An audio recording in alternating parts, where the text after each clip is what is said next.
And another week grinds to a halt. Bob McCown, John Shannon with you. You make it sound arduous, Bob. Come on. Yeah, and you know, the truth of the matter is that Monday, Tuesday, Wednesday, Saturday, Sunday, they're all kind of the same day, really. I know there are people out there working and doing normal things, but a lot of us are not living in a normal world, really. I'll tell you what, though, I've been driving on the freeways the last few days. We're almost back to pre-pandemic traffic again. Oh, it is horrible. I know.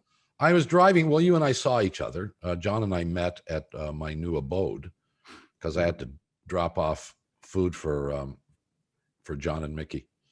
Oh, no, come on. That's in fairness for Kevin and Lucy. Kevin and Lucy. You're telling me you're not going to dig into that bag every now and again and have a little kibble? I tell you what, the ingredients sound pretty darn good. It's pretty good. Yeah. But I'll tell you, Kevin and Lucy are waiting for the interview. So yeah, well, coming up. And so I drove out there today. And you know what crossed my mind? I think we should have Tory on, the mayor of Toronto, and tell him, all right, no more expansion. No more condos. No building, no more. Don't build any more houses. Don't build any more condos. Yeah. When they're all full, you put up a sign and no vacancy. Full. Toronto is full. Enough already. But you know what that all will do? That just means our house prices would go up again. That's not a bad idea, Bob. Well, I don't care about house prices. I mean, you can't go anywhere in this city. I know. Yeah. Well, and that's the downside of the pandemic. Public transit is not, people aren't near as attracted to public transit either. So yeah, you know, you want to be LA? Do you want to be Los Angeles? No, I don't. 3 hours to get somewhere. I'm complaining about. And look at all the highways they have in LA. Yeah. We have no highways. We have nowhere to put highways. We have 4. Well, we have nowhere to put them. Yeah. And it's become ridiculous. Anyway. Well, you know what? I tell you what, just if you're going to talk about that, I think that we got to look at what Boston did. It cost them too much money, but the big dig was fantastic. The big dig was spectacular in Boston. Well, we'll have that conversation on another day. We'll ask DuPont one day. We just had him on yesterday. I know, but we'll you should have thought of that 24 hours ago. No, the big dig. Wasn't that what the Bruins did buying all those players? That was the big dig. Yeah, 6 guys you never heard of. Hey, your pal Nick Foligno was in that list. Come on. Okay, now. 5 guys you haven't heard of. Look who's on today. We have the commissioner of the National Hockey League with us. And I suspect not from downtown Manhattan, where they're refurbishing their offices. Renovate. They've moved. They're moving. Well, they're not moved yet, but they're moving. They're getting ready. Yeah. Well, Gary BETTMAN joins us this time on the Bob McCown podcast featuring John Shannon. And we'll get at it right after this. And we are back. It's McCown. It's Shannon with the commissioner of the National Hockey League. Gary BETTMAN is with us. You look beautiful, Mr. BETTMAN. How are you? Well, I'm not sure I ever look beautiful, but I'm doing fine. Thank you. This has been a challenging year plus for everybody, but we're hanging in there. And I hope you and your listeners and viewers are doing well as well. By the way, Gary, Bob and I are the only 2 guys that didn't get good term and good money yesterday. So yeah, it was when you're sitting in your office and you're seeing all the emails come through and the central registry reports come through. What's going through your mind with all this money and all this term? Well, 2 things. One, it's clear that our clubs are busy and that they're passionate and very competitive and care about winning, and they want to do whatever they can to make their teams better. And 2, it strikes me as being a little bit of a frenzy in a very short period of time. And my guess is some caution is thrown to the wind in an effort to get something done, but I respect the process. What I really look for is there's something dramatically different or out of the ordinary. And based on the fact that we're operating with basically a flat cap, we didn't see much of that. There was no new ground broken, and I didn't expect to see any because of the limitations that are in place. Just before Bob jumps in, you didn't view the Marc-Andre Fleury trade basically for cap space, the Brent Seabrook deal with Tampa cap space as out of the ordinary? No, because those are things we've seen over the last few years, particularly in an era where we've got basically a flat cap. Mhm. And so cap space can become as valuable a commodity as almost anything else, like draft picks or even some players in a particular case. Look, while we're on the topic of cap space, and I don't want you to get mad at me or anything, but I would never get mad at you. well, it's happened before. But But that was a long time ago. well, so it's such a curious thing. I don't know whether you can acknowledge this, but you know, these owners insisted on a cap, want a cap. They felt they needed that protection level, and then they do everything they possibly can to circumvent all the rules and regulations around that cap. And it just raises the question for me, Mr. Bettman. Just get rid of the damn cap. You know, self-control is all you need. You know, but in professional sports, particularly in our sport, where teams, owners are extraordinarily passionate, and they all want to win, and they all think that they're ready to win the cup when only one team can do it. The fact of the matter is, what we have levels the ice, the playing field, so to speak, gives all of our teams an opportunity to be competitive, which is great for our fans, because no matter who you root for at the beginning of a season, with maybe a couple of exceptions, you can believe your team has a chance. Our races in the regular season go down to the wire for the most part. And once the Stanley Cup playoffs begin, almost anything can happen. And we've seen that a lot. So it's not just about limiting a lack of self-control. To the contrary, it creates a framework that makes our game extraordinarily entertaining and competitive. And it's probably the best competitive balance in all of sports.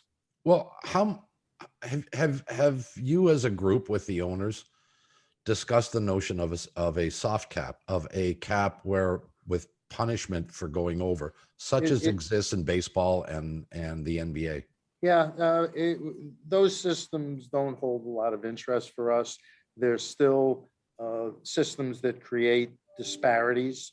And frankly, if you have a luxury tax or soft cap, what all it does is enables there to be a greater divide among teams that can afford the tax and teams that can't. What we have is basically a system that has, yes, a cap, but it also has revenue sharing. And I believe, and I don't think there's much dispute about it, that our competitive balance is much better than either baseballs or basketballs. Gary, can you, one of the issues that seemed to raise its head, and you addressed after the season with the competition committee, was the level of officiating, and I guess the buzzword this week was cross-checking, the cross-check issue. Where are we going to see that next year? It's a good question. I'm glad you asked it. Officiating always gets scrutinized fairly and unfairly, particularly during the playoffs. Our officials have a really difficult job in terms of recruitment, training, critiquing, coaching, and accountability. I think we're doing more with Stephen Walkham in charge of the officials than ever before. But they are human, and there's a human element to our game, and mistakes do happen. But every now and then, to address your question about cross-checking, we see something in the game that it's a trend that we're not liking. For example, I guess it was 2, 3, 4 years ago, slashing.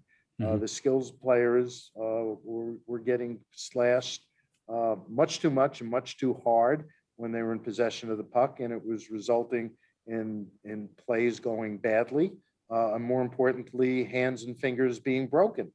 And so we crack down on slashing, and when we do that, we typically put out a video for the players and for the coaches and managers to make sure everybody, and the officials, obviously, to make sure everybody understands what the standard is.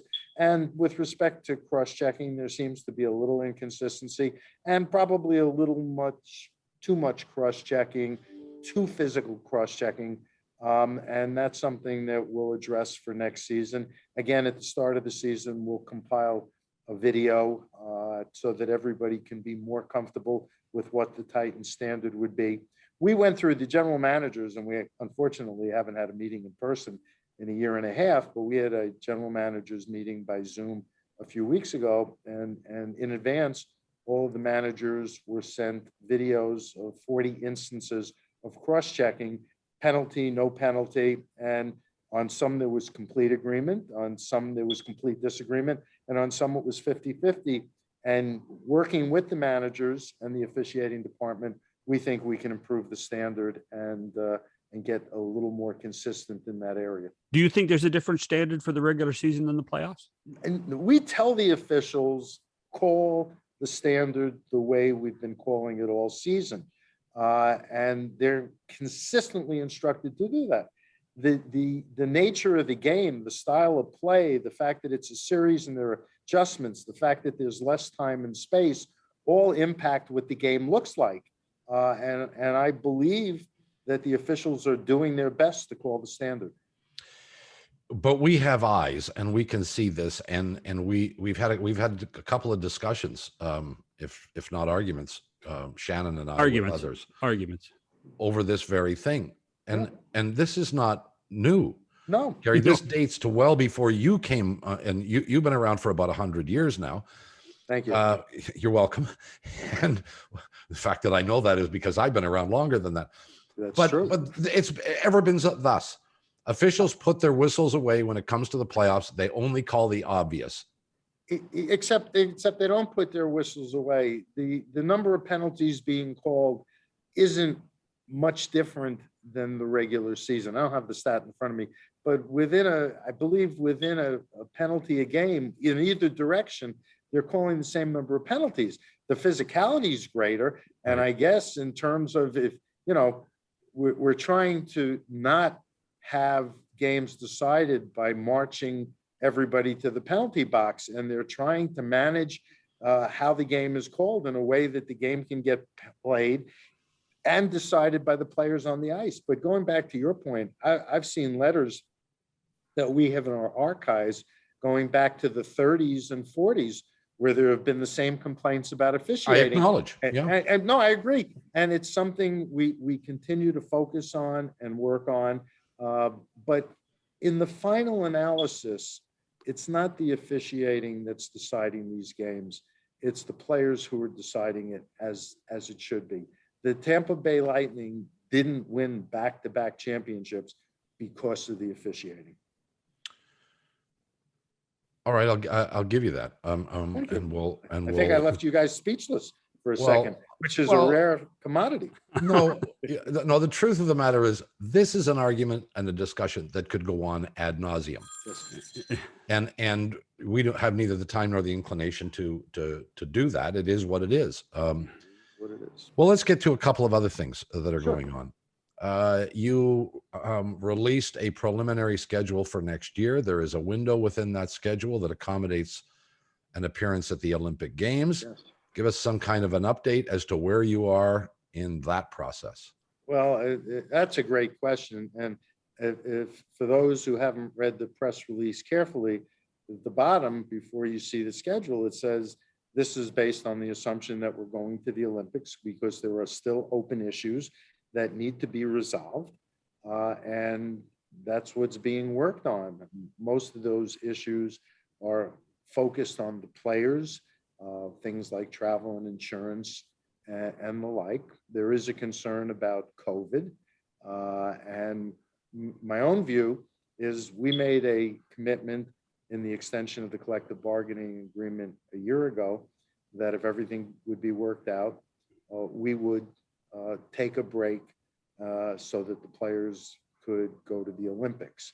My own view, and I'm perfectly consistent on this, is I don't think it does us a whole lot of good to take a break in the middle of the season and lose the momentum that we have and have players risk injury.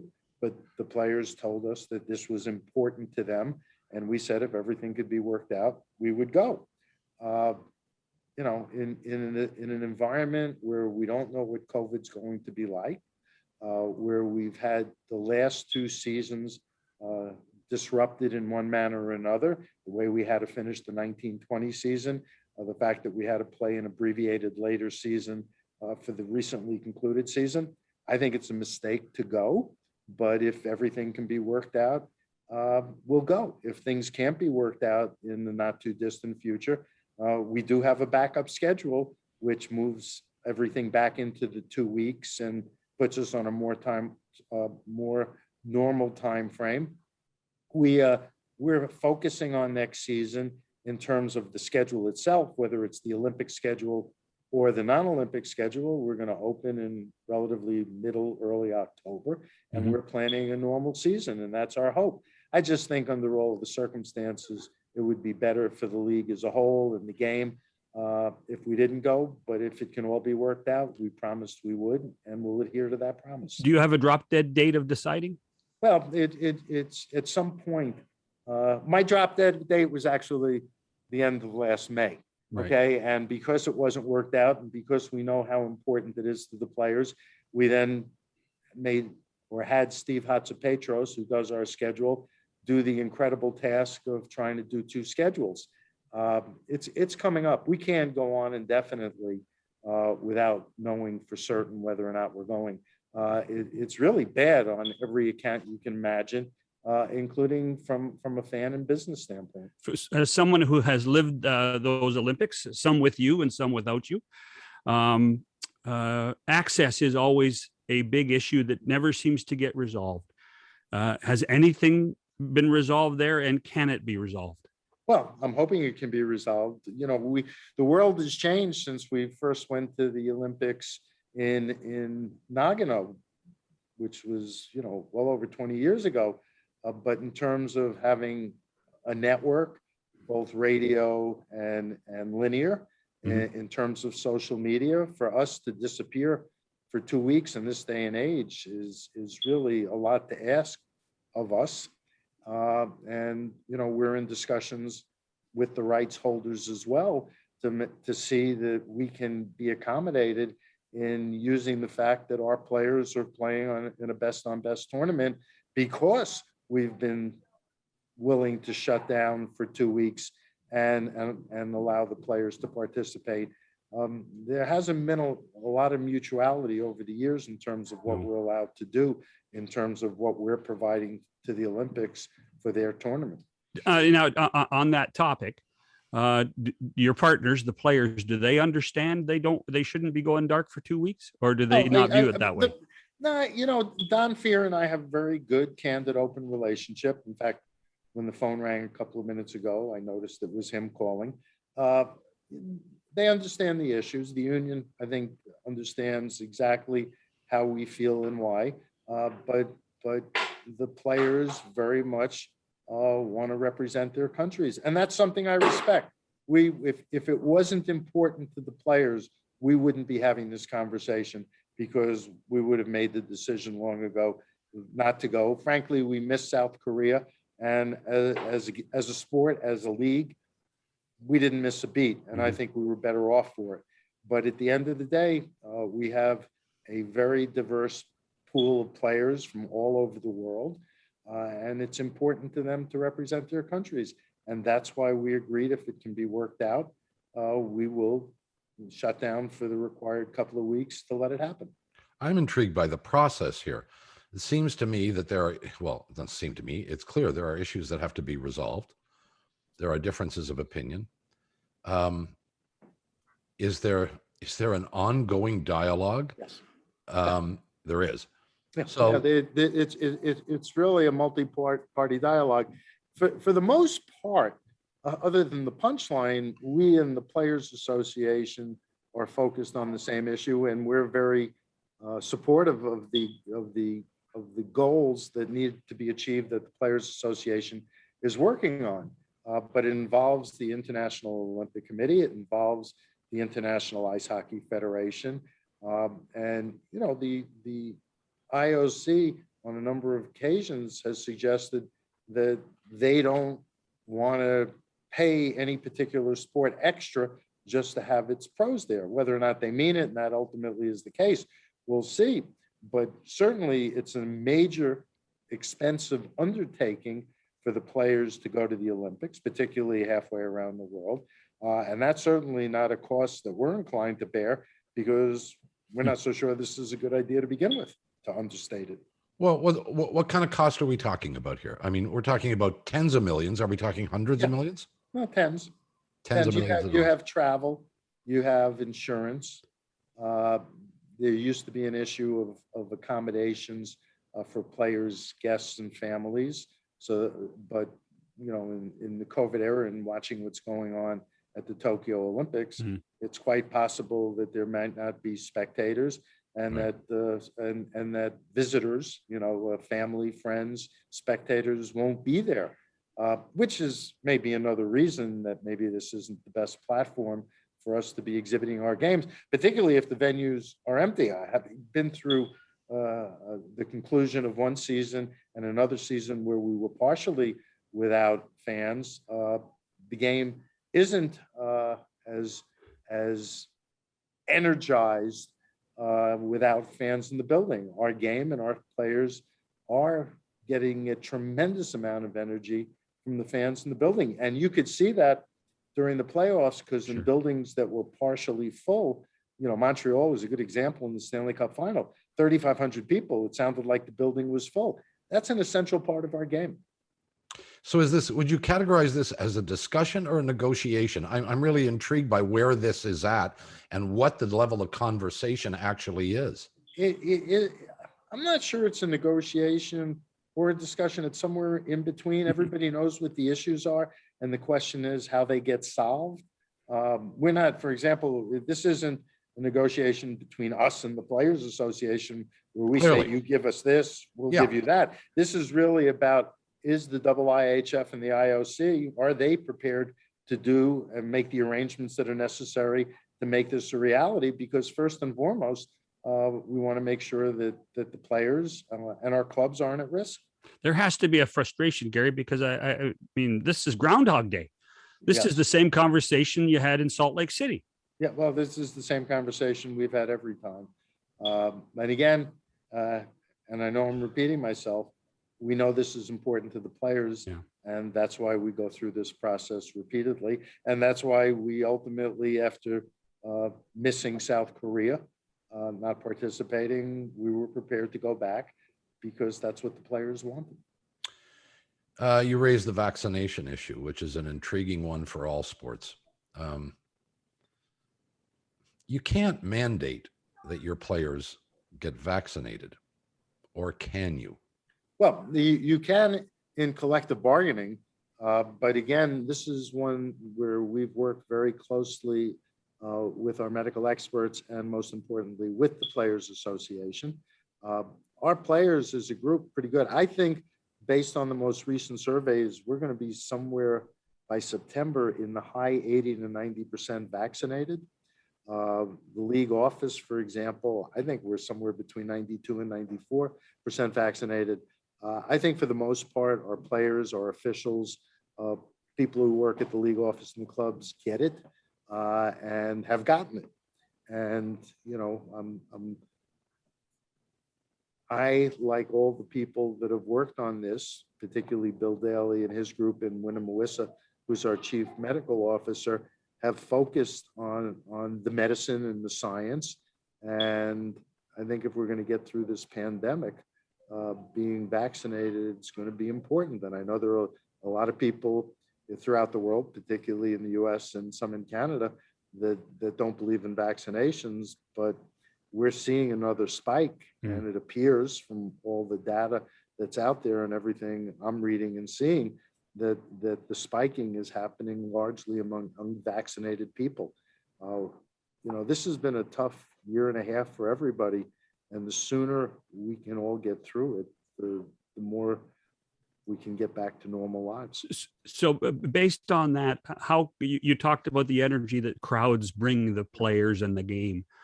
How concerned are you that you won't be having full arenas by October? Well, based on the way we concluded the season and how we've been planning, we think fans will be welcome back in our buildings. Having said that, and we've been very clear about this, what ultimately happens is not within our control. It's subject to local jurisdictions and where the pandemic is in particular places. Our hope and expectation and planning has been business back to normal, the game back to normal. But obviously what happens over the next few months is going to tell us a little bit more. And as we did for the conclusion of 1920 and for last season, we will do whatever we need to do. We will be flexible, we'll be agile, we'll make sure we have complete optionality to do what's necessary and appropriate to first and foremost keep our players, our other personnel in the communities in which we play safe. And we'll do the best we can using that as our starting point. Yeah, the border for you to come to Canada opens on the 9th of August. Yes. Do you have an approximate date of the other way? No, that's not something I have any control over. And frankly, in terms of the conference final and the Stanley Cup final, the cooperation that we got from the Canadian government at the federal and provincial level was great. They wanted to be assured that our protocols were being properly set up and adhered to, but we got great cooperation, and without which, we would have had to do something different. But we were grateful, and in fact, yes, we were grateful, but we did everything we promised we would do, right, which is why we weren't the cause of any outbreaks, which was as important to the government as it was to us. Is it unrealistic of me to even suggest that a league might take the position of only admitting people into the building or the arena or the stadium, for that matter, who have been vaccinated? Is that an unrealistic perspective? That would happen more because it's a government mandate, and government mandates are all over the place. There are certain states in the United States where you're not allowed to ask for proof of vaccination. Okay, and there are other places that say you can't go to large events unless you are vaccinated and prove it. Again, these are things that we have to deal with and react to.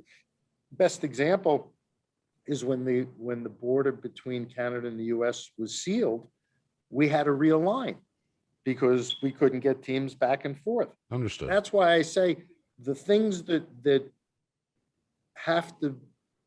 are put in place because of what's happening with the pandemic, but the things that are put in place by governments, either federally or locally, we have no control over. We have to react to and deal with, which is why, for example, we had to do the realignment for the Canadian division. Mm-hmm. A bunch of other things to discuss. We'll take a quick break and come back with more. Gary Bettman, the commissioner of the National Hockey League, is with us, back after these messages.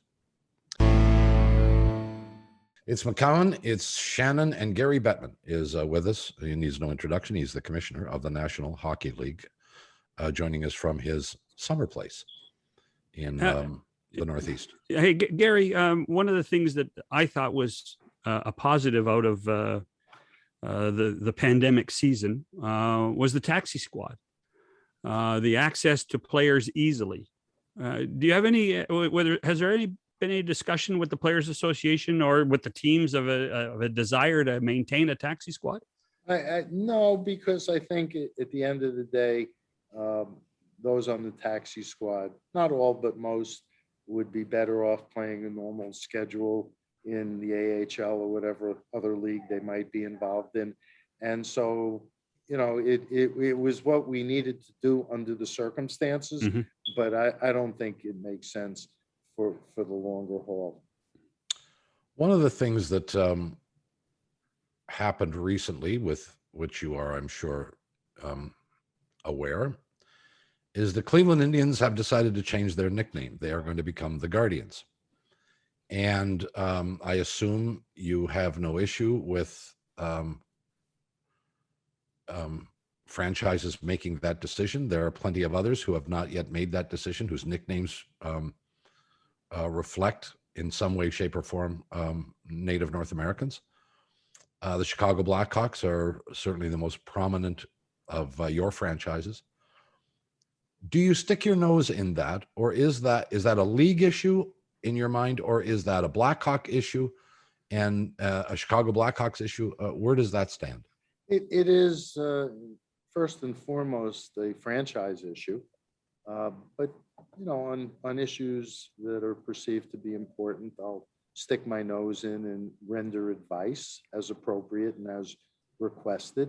I think painting certain issues with too broad a brush doesn't do them justice. If you go into the history of the Blackhawks name, it was by, I think it was Colonel McLaughlin, whose battalion in World War One, fighting battalion, was the Blackhawks. Right. Blackhawk was intended to be an honorary designation in memory of somebody who was a chief, if I have the history right. And there are a number of towns and cities throughout North America with that name. I think it's not a generic name. And if you look at the context and the fact that my understanding is the Blackhawks organization has a very good relationship with the appropriate indigenous tribes, that this hasn't been the same issue it has been for other franchises. And the logo is one that people admire and respect. So I'm not sure the equation in focusing on it from a Chicago Blackhawks standpoint is necessarily the same as others. But again, this is first and foremost a franchise issue. Yeah, and I mean, I've taken the position for a long time. I'm intrigued by yours, that a bunch of white guys sitting around and deciding whether a nickname is offensive or not is a ridiculous exercise.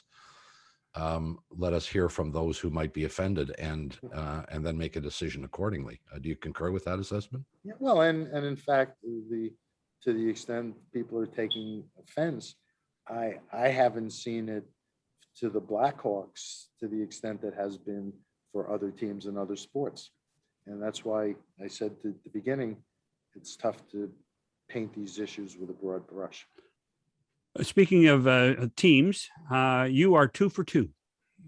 Vegas Golden Knights and Seattle Kraken. Your two expansion teams in the last 4 years have been, well, quote unquote, gold mines. They have been better, I think, than anybody anticipated. How has that happened? Well, they weren't better than everybody anticipated. We thought these franchises, when you do expansion, you look at, I mean, the way we do it, some look at it, just take the money and run. We've always looked at it, you have to start with a market that you believe can support NHL hockey, that there's a suitable arena facility, and that you've got terrific ownership committed to the game, committed to the market, and doing it needed to be done. And then if you have those three elements in place, you then look at, would having a team in this place make the league stronger? And if you look at both Seattle and Vegas, all the boxes are checked. Now, it's ironic to me on Vegas because at the time we did it, the commentary from all quarters was less than favorable, to say the least. In fact, some people thought we'd lost our minds. And then the Golden Knights start up. They become an integral and an essential part of the community virtually from day one. Bill Foley and the organization he assembled did an unbelievable job both on and off the ice. And then everybody else, NFL next, saying, oh, Vegas looks great, we should go there. And everybody starts talking about it. I knew from day one this was going to work because we understood Vegas for a number of years. We had been in touch with them, they with us. And the issue had always been an arena. It's a market of 2.5 million people, give or take, one of the largest markets up until we got there in the US that didn't have a professional franchise. And they've done everything right. Seattle, same question. They needed an arena, and the old Key Arena, which is now the Climate Pledge Arena, which has undergone a substantial change. and is going to be one of the great arenas in the world. Great ownership under David Bonderman. Todd Lewicki's done a great job, and they just had a terrific expansion draft. The community has fallen in love. I mean, the response has been unbelievable. I think they have like 32,000 season ticket holders on split packages, because there were so many requests that they didn't give most people a full package. And I think there are another 20 or 30,000 people on a waiting list. Great natural rivalry in the Pacific Northwest for the Vancouver Canucks. And this franchise is going to be off to an incredible start as well. And so you expand because it's going to be good. But also, the history of expansion in all sports is you don't give the team a very competitive playing element to start. We were guilty of that, and all the other sports do it. And then a team spends 5 or 10 years trying to build itself up. Because, and this goes back to Bob's earlier questions about our current collective bargaining system, we have a league where everybody could be competitive. Why would we bring in some team that couldn't be competitive? And that's why the expansion rules were created the way they were, to ensure that a new expansion team, could be competitive from day one. Vegas took that to a new level, and good for them. But that helps engender fan interest, not just in those markets, but everywhere, because you've got another worthy competitor coming into your building, no matter who you root for. How many calls on expansion have you had since? We get calls all the time. I think we're at 32 for as far out as I can see. Yeah. The good news for us is we had enough playing talent. And when I was referring to the factors, that wasn't an issue. We know that there was enough talent for another 2 teams. But I think as far out, as I said, as I can see, we're not focusing on expanding anymore at this time. Well, and I was going to put it slightly differently. I would say you're at 32 now, which is not just the max number based on the other leagues, but it's a number that creates balance within your schedule and everything else. Yeah, but you know what? You don't expand for symmetrical reasons. You expand because you think it makes sense and is good for the league and good for the game and makes it all stronger. And that's what these 2 expansions have done. Or will do in case of Seattle, but is doing already. I'm very big on neatness, and 32 is a nice neat number. That means you're OCD. So, I acknowledge. I suggest you stay at 32 for the longest possible time, because the next number that makes sense to me is 36. And that's 4 more teams, and I don't know how you're going to do that.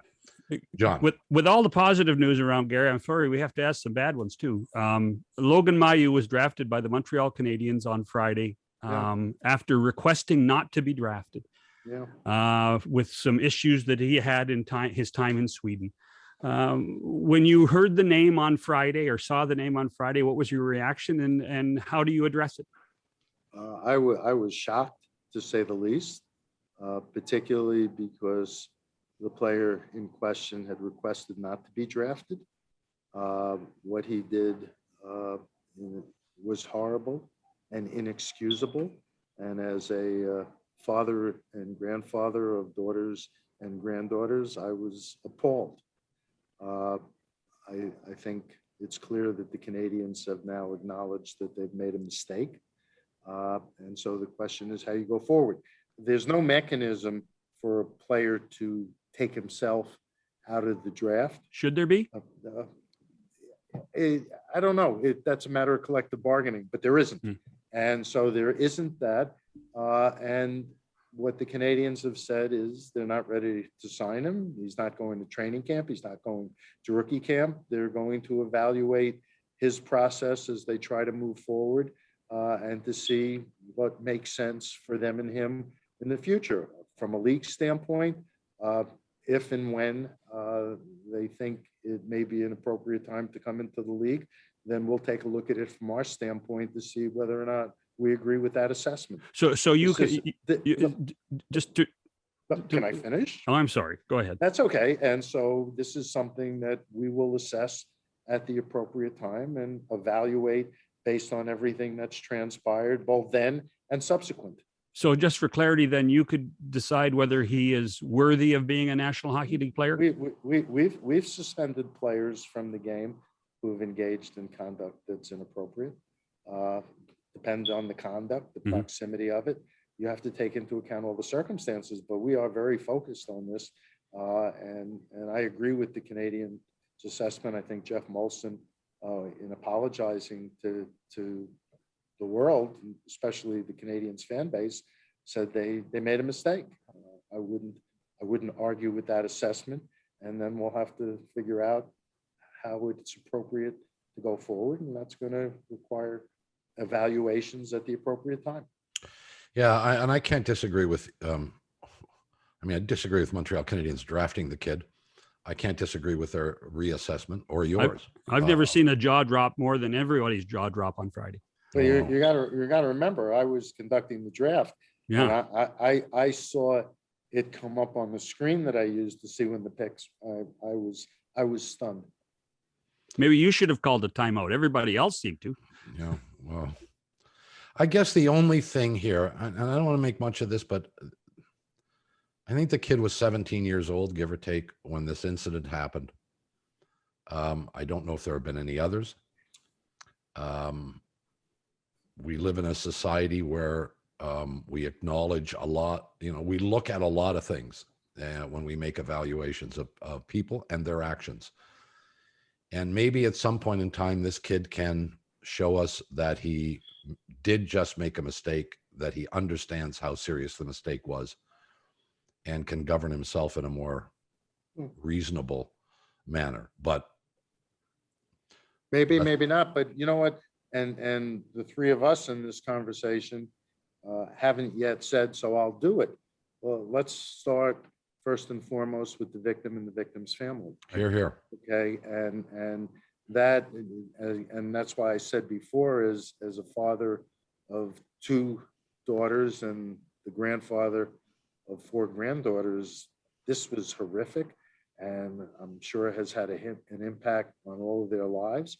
And that's part of the evaluation, reevaluation. Yes. Oh yeah. How the player responds and how he conducts himself, and whether he can somehow make amends, or as I think Jeff Molson said, make this good at some point in some way. Right. That's what has to be taken into account. Yeah. Okay. We can take into account that he was 17 at the time, and the reports on him were this was out of character, so I'm told.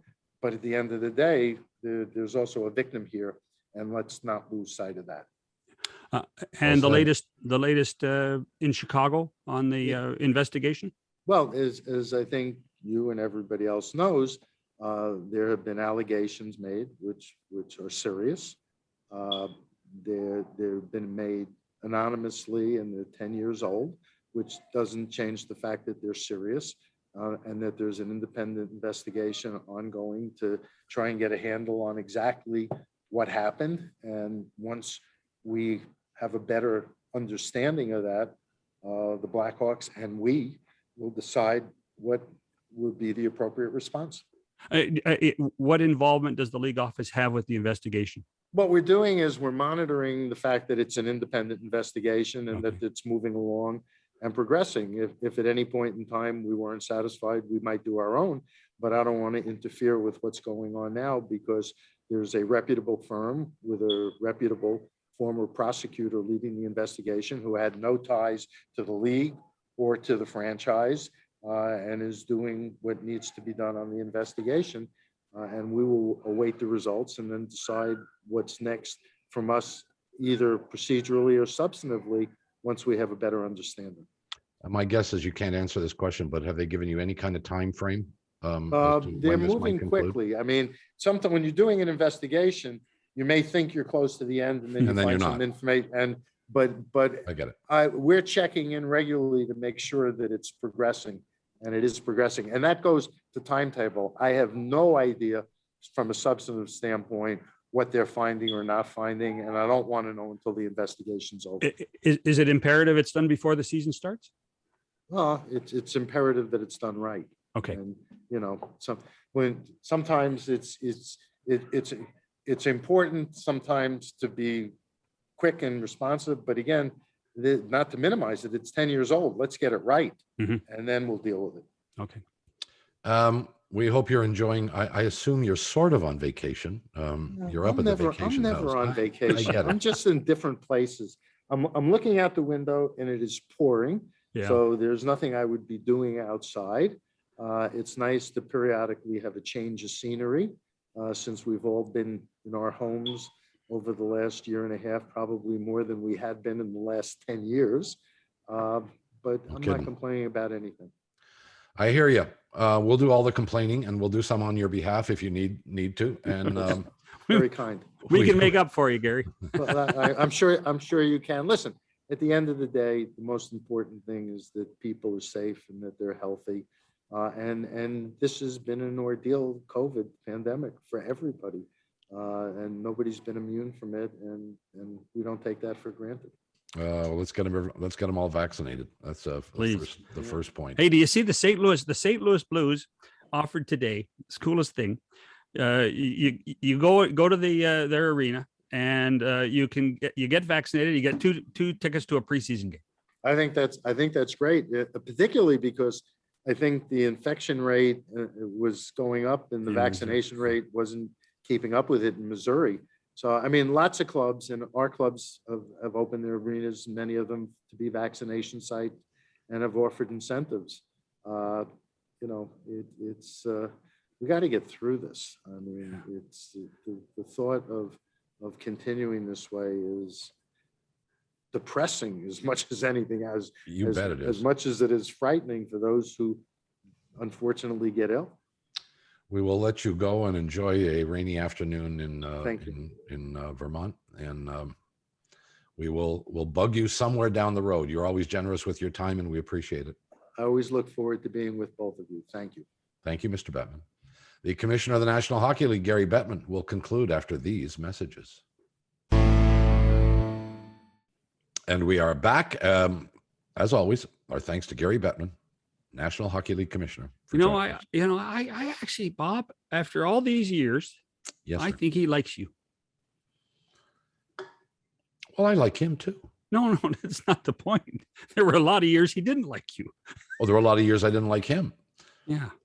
But it was a curious situation, John. It stemmed from one day. Yeah. And I think he had a bad day. Oh, of course, your day was going well too. So. No, I was doing fine. Yeah. Okay. I just didn't want to. I chose not to babysit him while he was waiting for his in-studio appearance, and he got mad at me. And then Brunt started hammering questions at him that he didn't like. Yeah. That I can't even remember the nature of. And I paid the price. So you were in the black book for a while. Yeah. Here's the one thing I would tell you. So I've known Gary since he joined the NHL in 1993. In the last decade, there is a gargantuan change in his demeanor, much more easygoing. I think there's a real belief in that he's finally got this league to a certain point, and there's a confidence, and all the insecurities are gone. I think he's a much happier person these days, and I think it reflects on how he deals in public appearances. I really do. It's and if you're lucky enough to ever get to New York and sit down with them, it is much more convivial and less formal than it ever was, say, 15 years ago. It's truly a really positive transformation. Well, he used to be quite he was looking for confrontation in interviews and conversations. He was suspect that you were trying to get to attack him or the league or say negative things or whatever.